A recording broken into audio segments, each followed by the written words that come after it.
I'm Dean, I'm the dad. I'm Laura, I'm the mom. And I'm Krysta, I'm the daughter. And together we are Family Plot. Well, that was very nice. Welcome back, guys. Welcome back. Where'd we go? Why are we being welcomed back? Well, you know. Just decided I wanted to say welcome back. Oh, okay. Well, let's get the housekeeping out of the way. A couple different ways you can support us. There's Patreon, which you can support one of three groups we have. There's Team Podcast, Team Bunny. And Team Electric Bill to pay the electric bill. But that doesn't really matter since they're all going to either feed the bunny or pay the electric bill. or a little of both. So, yeah. And it's like 1, 3, 5, and 10 are the denominations. It's a monthly thing. And when you join, it actually doesn't pull it out till the first of the month. So, you know, if you got a little time to plan for it, if you were to like join right now today. There's also Buy Me a Coffee, which is a one-time donation, any whole dollar amount, I believe. If you enjoy the show, share it on social media. If you don't enjoy the show, keep it to yourself. Yeah, very nice. If you can't say something nice, don't say anything at all. There you go. Thumper's daddy said. I thought it was Thumper's mama. No, Thumper's daddy said it. His mama just reminded him. Oh, okay. Now, let's see. Tonight, we don't even need to set the Wayback Machine. Well, we kind of do, but we kind of don't. But I still think you're crazy if you think that you got that Wayback Machine. You just pulled a cardboard box and you've been, or something. I don't even know. We have a lot of accurate information about the past. I would say that supports my thesis. Now, we're big fans of local stuff here. We talk about local stuff a lot. We do. But one place we've not talked about that is local to us is the state of Kansas. Well, we've talked a little bit about a little bit, just not a lot about a lot. Yeah, and, well, the thing is Kansas is just a short hop and skip and a jump away from us. Like, maybe a 10-minute drive, maybe. Yeah. But here's the thing, see, Missouri and Kansas, because of Kansas City, are forever getting confused between the two. Right. Not to mention the fact where Missouri is very beautiful and hilly and lots of different types of elevations and things. Kansas is kind of flat. Well, in parts, yes, but I mean, that does come in handy because you can sleep on the Kansas side of I-70 and you don't have to worry about hitting the tree, even if you go off the road. Yeah, that's not in the driver's manual, honey. Notice I said the tree like Kansas only has one. Yeah, I heard you. But tonight we venture into our sister state of Kansas as we check out 3 haunted locations. Kansas State University, the Hutchinson Library, and the Beaumont Hotel in Beaumont, Kansas. But first, Krysta has a corner.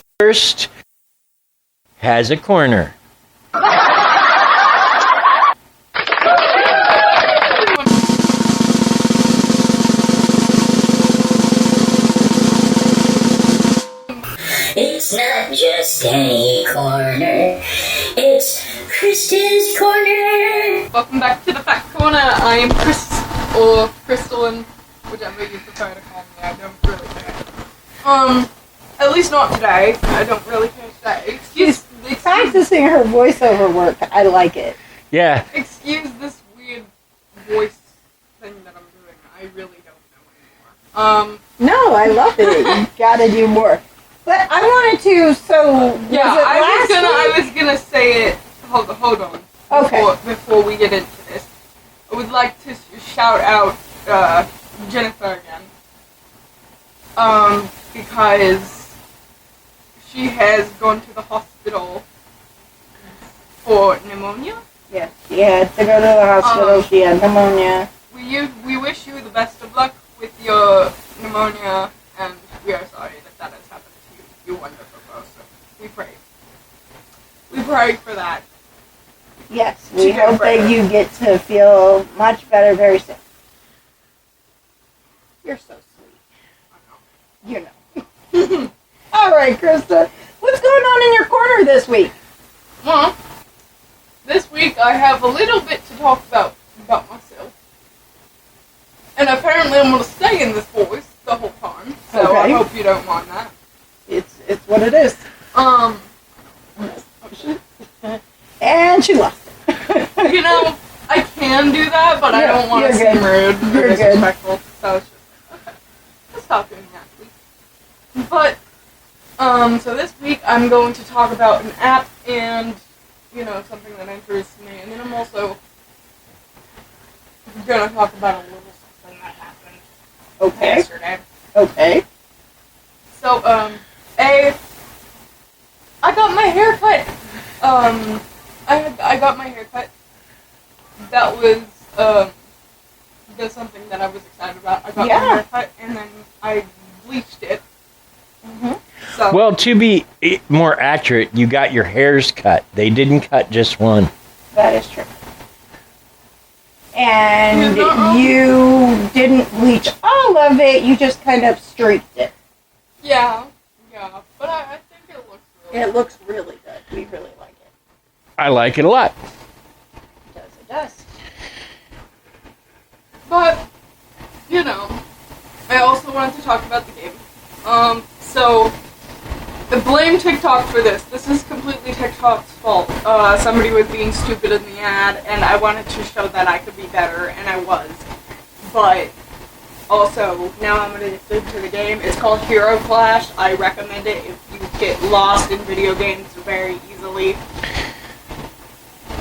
So, just to throw this out there, we were not contracted by Hero Clash. No, we weren't. We are not getting paid for you to talk about the app, but if they wanted to reach out to us, we're not above promoting We're not apps either. we're not above promoting your app.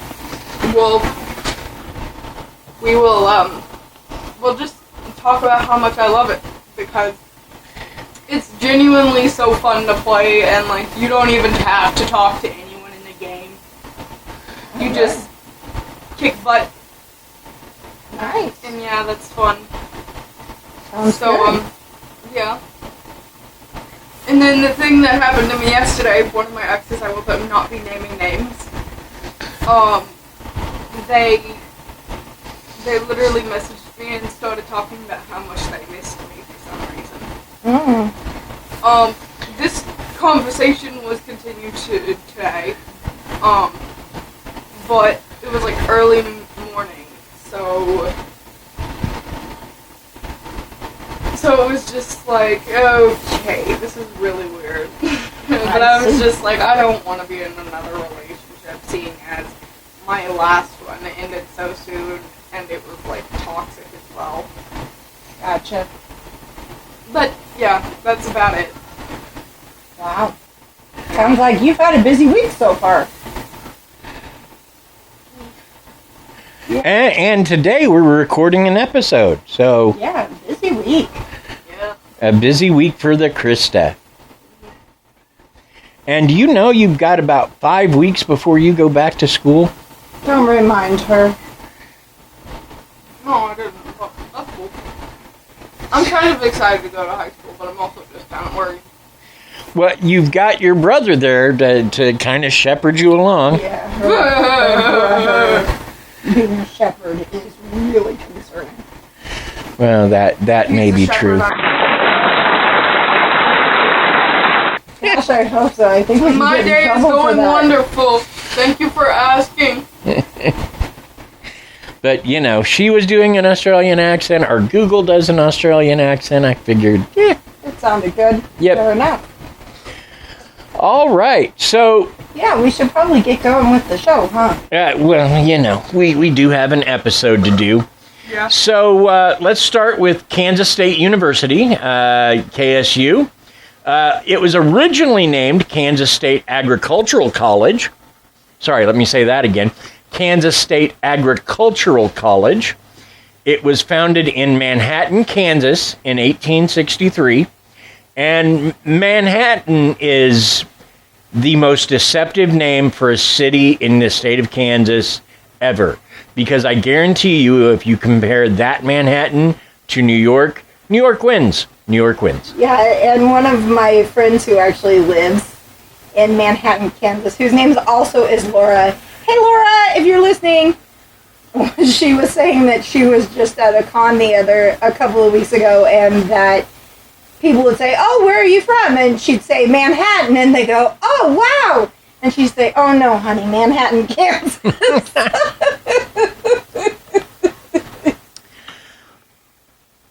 Now, it was founded under the Morrill Act, and that's Morrill, named after a senator, I believe. And the Morrill Act was an act whereby land could be given to states to build colleges that taught agriculture, engineering, or military tactics. And this act was signed into law by Abraham Lincoln. Now, initially, that law, they brought up the Morrill Act in 1861, but most of the southern states voted against it. Well, by 1863, most of the states that had voted against it had seceded from the Union, which is how it passed. So, K-State, as it's often called, is the third oldest school in the Big 12 Conference and the oldest university in Kansas. Let's go Wildcats, and then just to keep it fair, Rock, Chalk, Jayhawk. Okay, I've done them both. I don't really have a preference one over the other. We're not really sports people. Yeah, I don't do the sports balls, so there we go.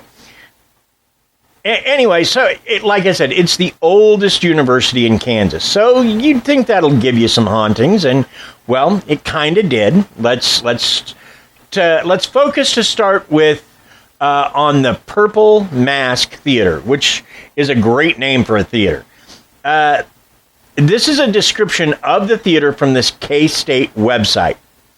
Nestled within the iconic limestone exterior of Memorial Stadium is the new home of the Purple Masque Theater. After making a move from the east side of the stadium to the west side, the Purple Masque brings its historic purpose dating back to 1974 into a state-of-the-art new facility.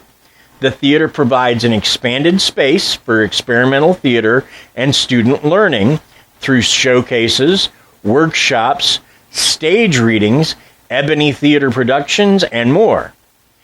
So now let's get into the haunting.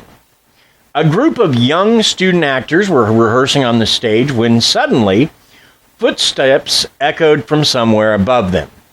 One of the girls said something to the effect of she thought that no one was allowed upstairs. That's when the professor said, "That's just Nick the Poltergeist. Now continue." So the students finished their rehearsal, and before they left, they searched the theater and found the footsteps originated from a room that was never unlocked. Originally, the original space for the Purple Masque Theater was a dormitory for football athletes. The Purple Masque Theater, located in the East Stadium, was converted in the 1960s and has been haunted just as long.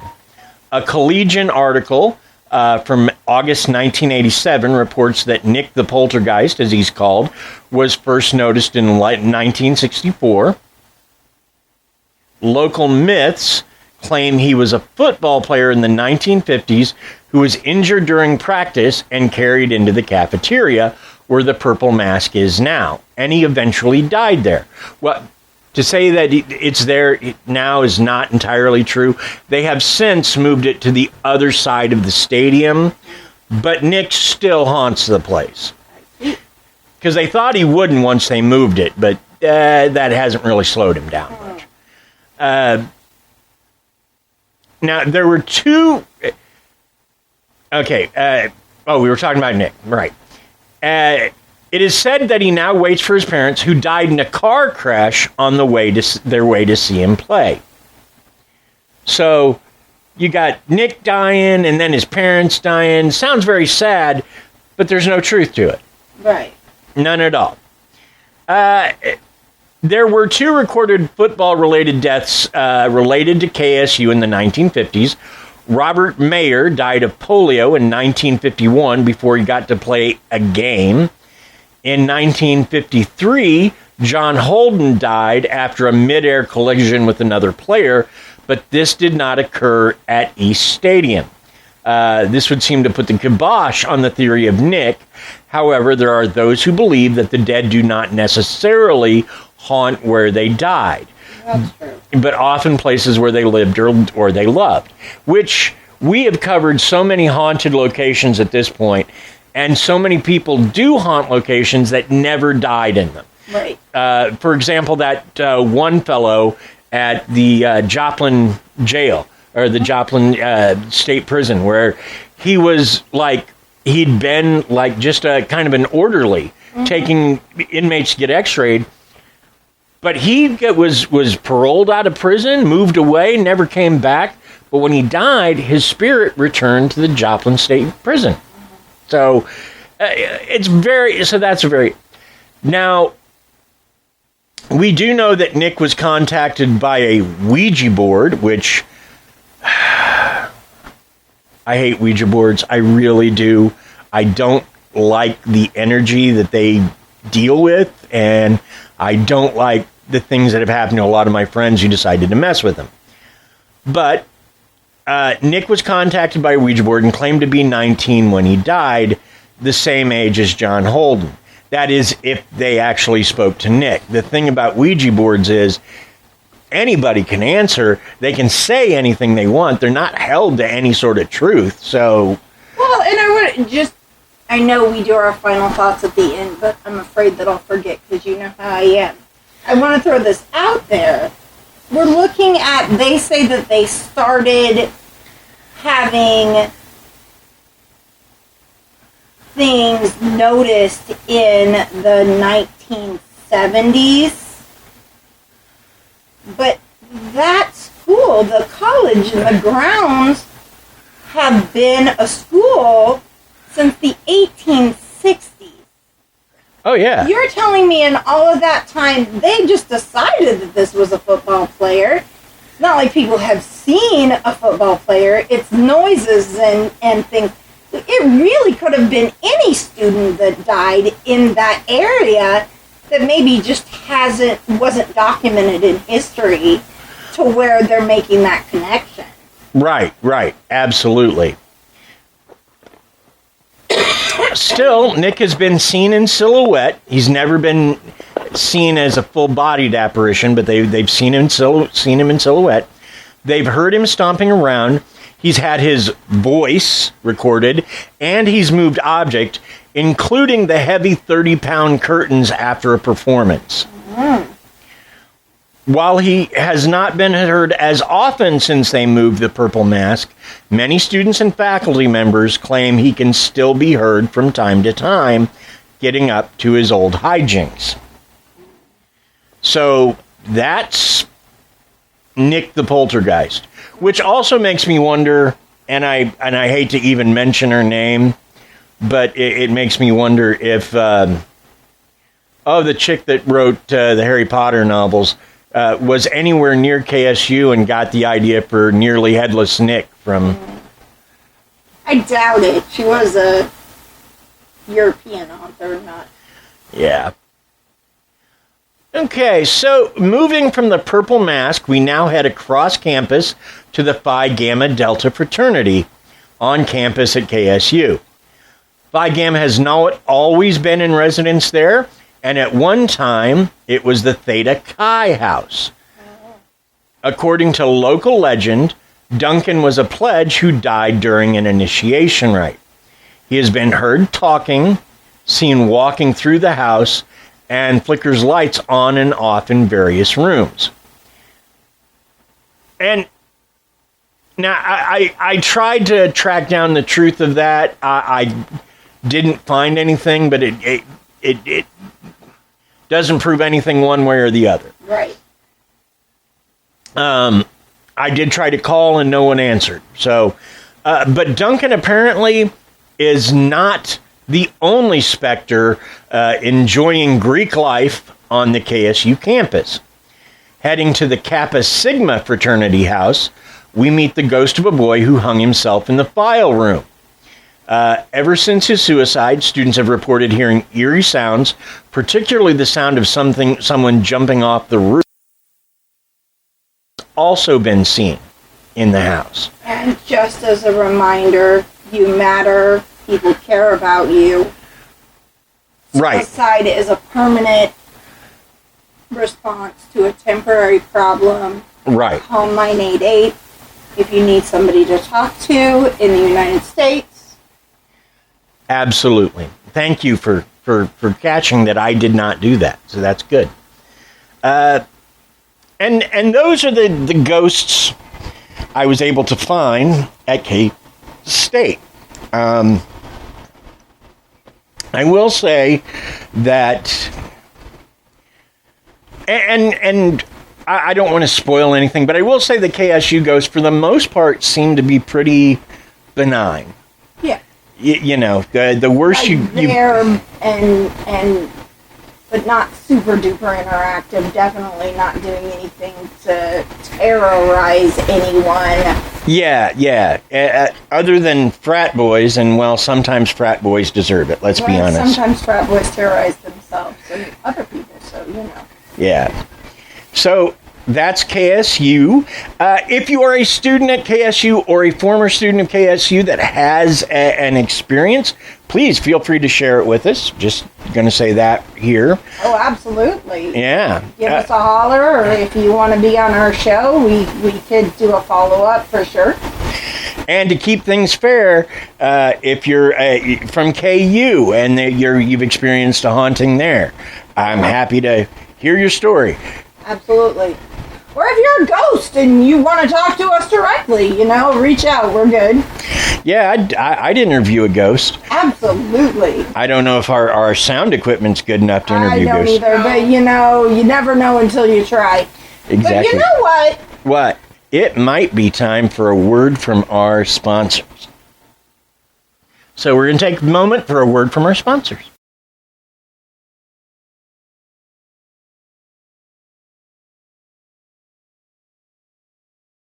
Yes, dear.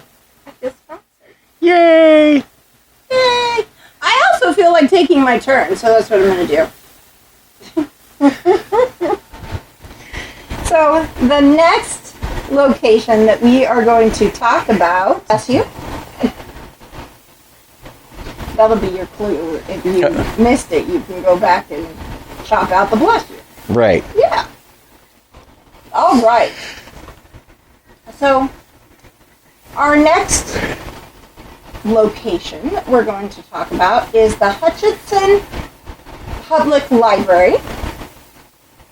From Manhattan, Kansas, we head around 130 miles southwest to the town of, it's only a town, it's not a city?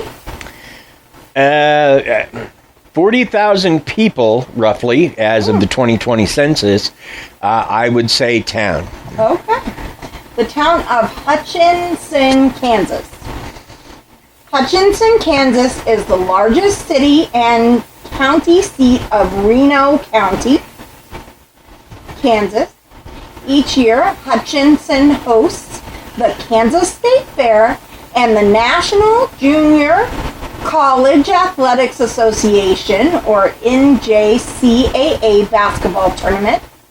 It is also home to the Hutchinson Community College of Cosmosphere Aerospace Museum, and the Stratica Underground Salt Museum.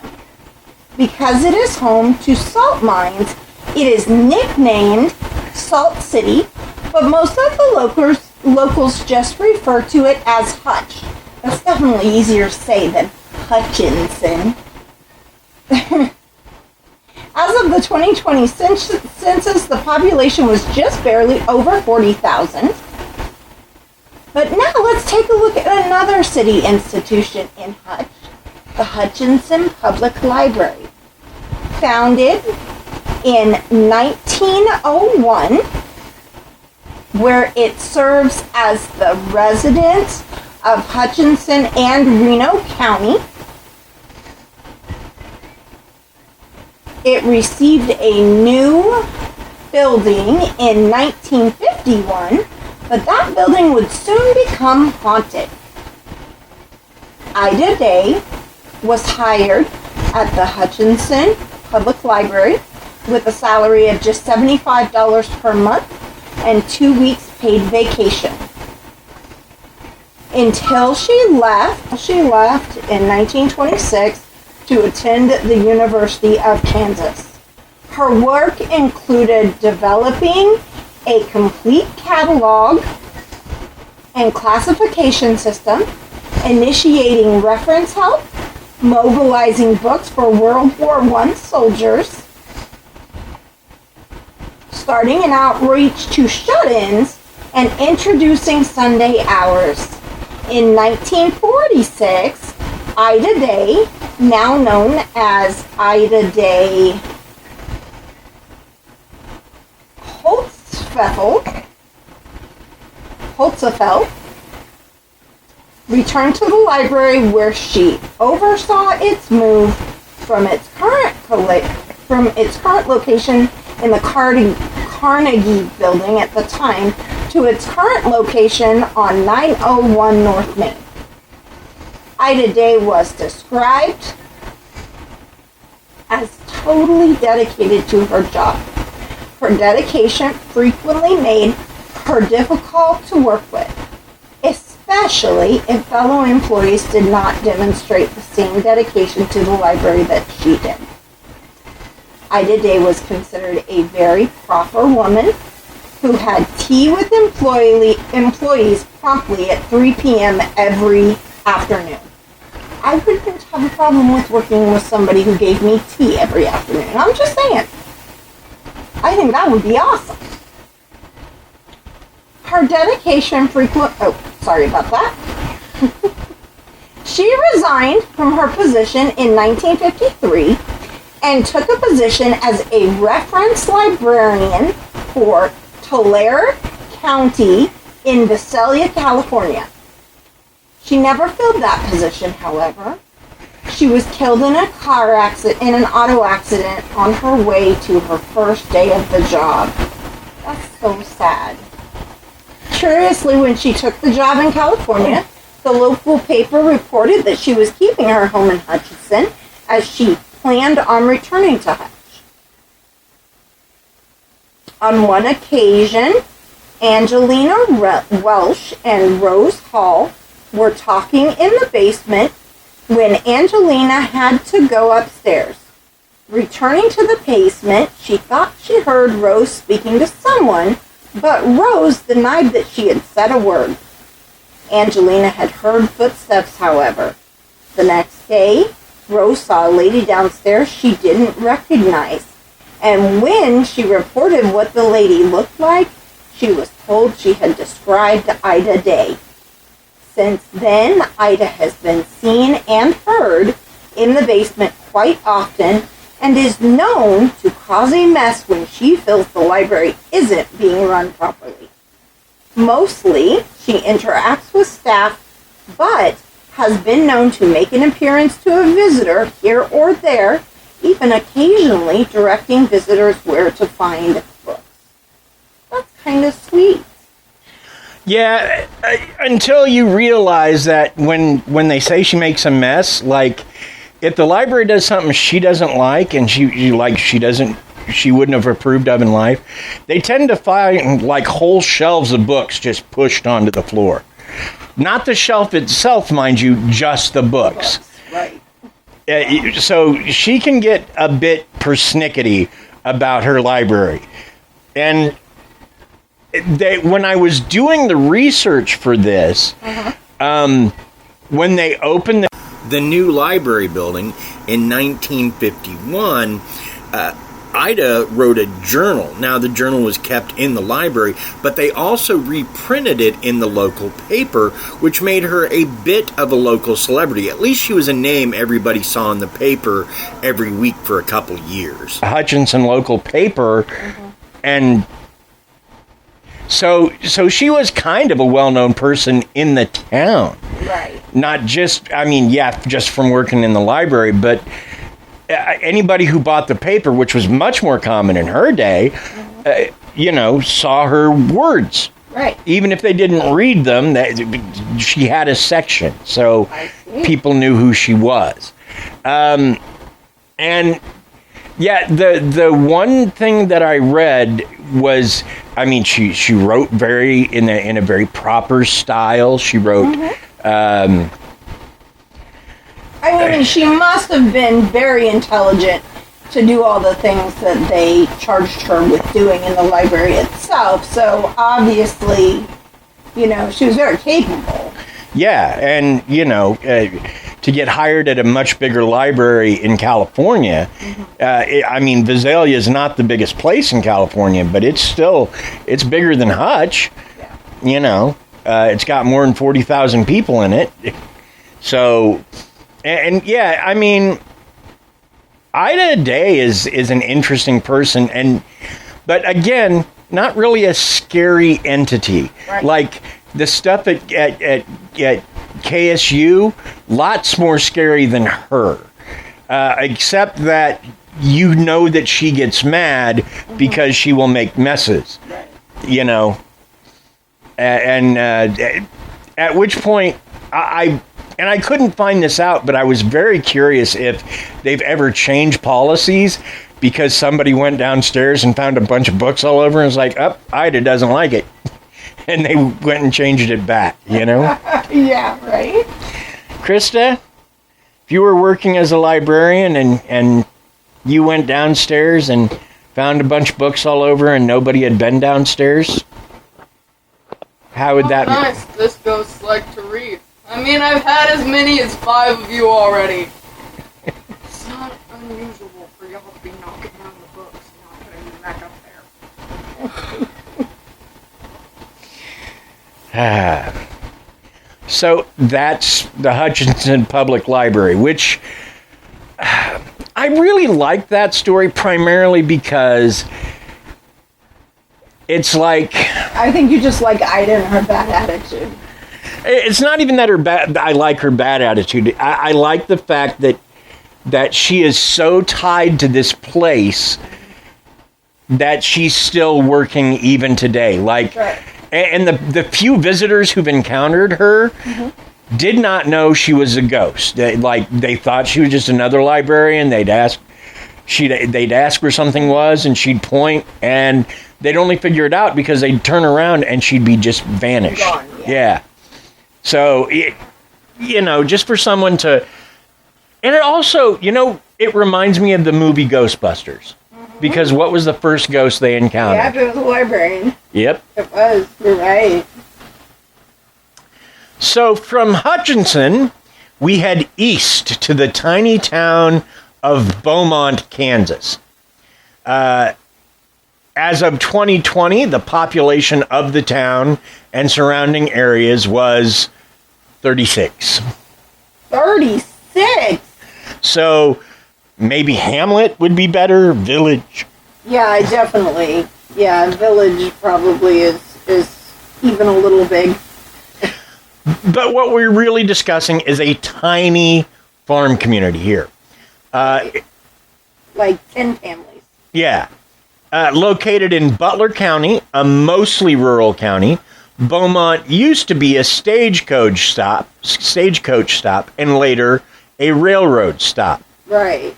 Sounds about right. In this atmosphere that eventually gave rise to the Summit Hotel. Now, the Summit Hotel was mostly a sporting house, which in this case is a rather exaggerated euphemism for brothel. I see. Krysta, do you know what a brothel is?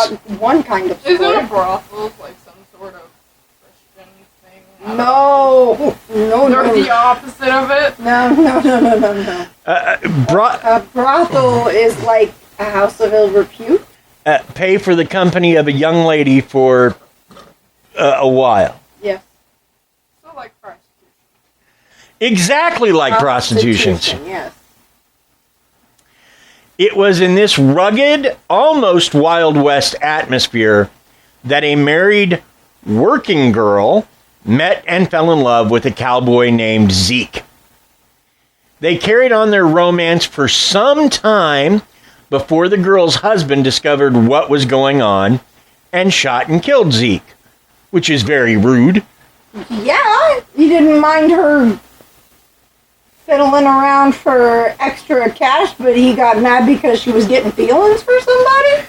Yep. And to make matters worse, due to the idea of frontier justice, the guy that killed Zeke never even charged for it. Well, unfortunately, we are talking about Kansas. Hello! Yeah. Now, these days, the Summit Hotel is now known as the Beaumont Inn. It is a hotel with 3 suites, 8 rooms, and 2 dining rooms, one of which is dubbed the Prairie Fire Room. And they also, the Beaumont brownie is something to have, apparently, covered with ice cream and pecans. So, Ooh, that sounds tasty. Yeah, I'd try it. But it is still home to Zeke, even though he passed on many, many years ago. Well, sure. Why would he leave? Zeke likes to place chairs in front of doors, making them difficult to open. Yeah, like you do. Guests and staff often describe the same figure of a cowboy at the top of the stairs. These descriptions tend to tally with Zeke and often match no hotel guest currently staying at the hotel. Zeke is also blamed for the fact that every so often, every alarm clock in the hotel will go off at once, usually between 2 and 3 a.m. Well, he's just trying to make sure that everybody's getting up and getting their chores done. Also, loud bangs and boot steps, complete with the sound of jangling spurs, can be heard in the halls of the hotel. Which part is rude? The boot spurs and the jangling. He could take that stuff off. Yeah, probably. And while it's only one ghost that we know of, he is fairly active.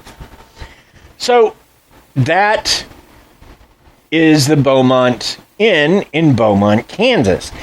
And I gotta say, again, Zeke doesn't seem very threatening to me. I mean, other than, the loud bang and the loud bangs and the alarms going off. Mm-hmm. That was just rude, so not real threatening. But yeah, I was gonna say that's just like pranks. Yeah. That and putting chairs in front of door, and it's not like he levers them up under the doorknob so you can't open the door. He just moves them in front of him, so you've got to move the chair and the door at the same time. Yeah, like he's just messing. Yeah, and and I can't imagine Zeke was the brightest guy. I mean, one, he was having a relationship with a working girl, and I don't know if it was the same then as it is now, but there are so many guys that want to date strippers, and I'm just like, but why? I mean, I get that they're pretty and all, but she can never really be yours, you know? Not well, unless she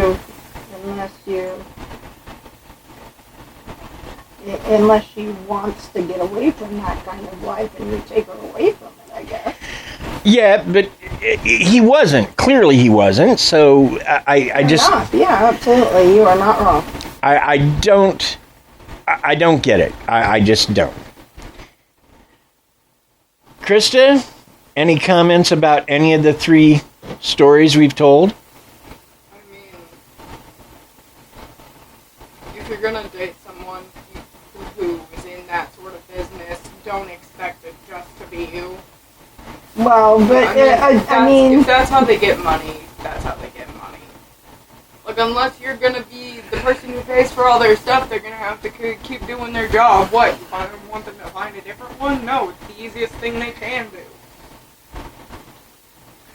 well, I don't know that it's necessarily easy. But